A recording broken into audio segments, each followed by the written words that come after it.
All right, good evening, everyone, and welcome into the Frenzy. Jacob, and as always, joined by Cade. Well, it was shaping up to be a fun night of football, Cade, but Mother Nature, she was not feeling cooperative tonight. That's right, Jacob. Some games got in more action than others, but then Lightning put a pause on most, if not all. So what we'll do tonight is show you what we have from those contests that did see some action and try to give some updates on postponements if finalized. But, Cade, you got a good chunk of an important game tonight. Yeah, the Holman Vikings were facing off in a top 10 battle with the Reedsburg Beavers to see who were coming. The Beavers, who were coming off of a big win over on Alaska last week. So let's go to Empire Stadium. It's homecoming night in Holman as the Vikings look to stay unbeaten. Scoreless after one, but the Vikings strike. Colin Williams tricks the defense, tricked me out, and then he's going to take it all the way in on the QB keeper. It's 7-0 Holman, but the Beavers are tough. Will McConowitz right up the middle and in. Reedsburg ties the game at 7. First play after the kickoff, and Holman is going deep. Williams taking a shot, perfect throw, hits Rylan Eichhoff in stride, and the track star is gone. 77 yards later, Vikings take a 14-7 lead. But Reedsburg, they were looking to respond, and they do. It's McConowitz again up the middle. Man, he is tough to tackle.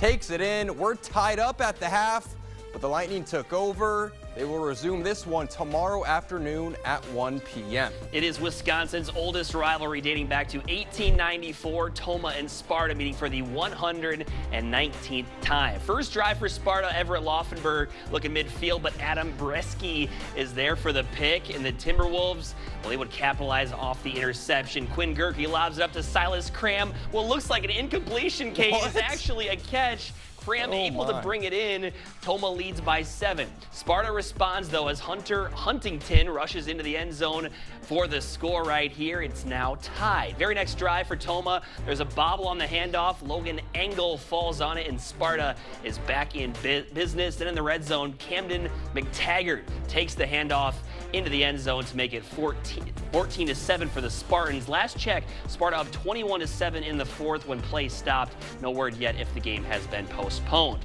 The Cooley Conference's private schools meeting as Luther visits Aquinas. Opening drive for Aquinas, Ryan Johnson has Logan Becker over the middle, and Becker's got his dancing shoes on, juking the Knights left and right before getting down at the 6. Next play, it's Jace Massa right up the middle, virtually untouched. Aquinas up 8-0. This one postponed to 10 a.m. tomorrow at Luther High School. West Salem hosting Arcadia tonight, a matchup in the Cooley that dates back to 1965. First quarter action here. The Panthers in the red zone. Drew McConkey connects with Spencer Campbell for the score. West Salem up 6 after a missed extra point. Then on the next drive for the Panthers, McConkey rolling to his left, airing it deep to Camel, and he will bring it in and shove the defender off him to walk into the end zone. Now 13-0. This one actually called due to weather, will not be restarted, so West Salem takes it 13-0. Pick up action in the third quarter. Vroqua trying to rally, but Westby's Griffin Nelson coming up big for the strip, giving the visitors the possession. Ensuing possession, Westby's Maddox Torkelson going up top. Big connection to Nate Friedland, the senior. Tripped on a shoestring tackle. Westby wouldn't need the points. The game is called there as Lightning strikes. Westby wins 30-6. Meanwhile, Cochran Fountain City entered the night not having allowed a single point all season. On just the second play from scrimmage, it's Pirates DB Ethan Holzer with the INT, and he's got reservations for 6. To the house he goes. CFC goes up early. Just a few minutes later, it's the offense putting in some work. Senior receiver Stevie Meyer walks into the end zone with ease to go up 14. The visitors, including running back Aiden Lazowski, would not slow down there. He's going to juke out a defender, and he will win the foot race down the sideline for a third Pirates touchdown in the first quarter.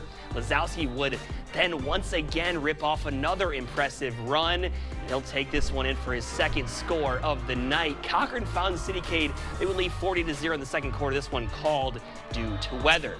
Unbeaten Seneca Wazika Steuben welcoming in Pecatonica Argyle. Opening kickoff, the Blue Golds, Hunter Hagensick gathers the ball off the turf, then time to go to work. Cutting by defenders, zipping down the sideline, no one catching the senior. 13 seconds in, home team up.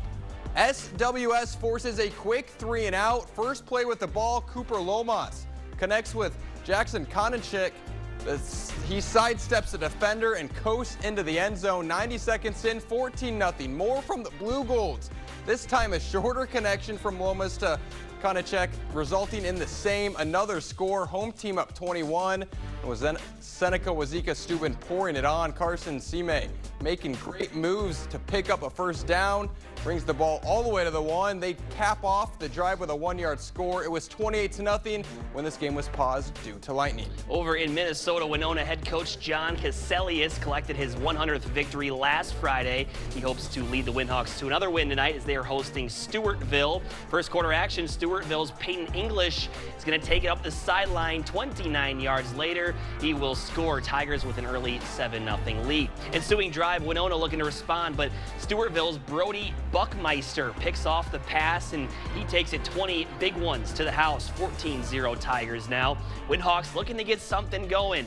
Deniramani Kimani gives them a spark with the huge 25-yard carry, but they would be unable to capitalize in the drive, and Tigers keep piling on. Malik Abdi takes the direct snap for 8 yards in to make it 21-0, and the visitors go on to take this one by a final of 28-0. So a bit of an odd night here, Kate. Very odd. Some finals that we have, some still being played tomorrow, but still some great action. And even though I don't want to get it lost in all the rain, but CFC still haven't given up a point all year. Crazy out of them. Nothing I've ever seen. Unbelievable. All right.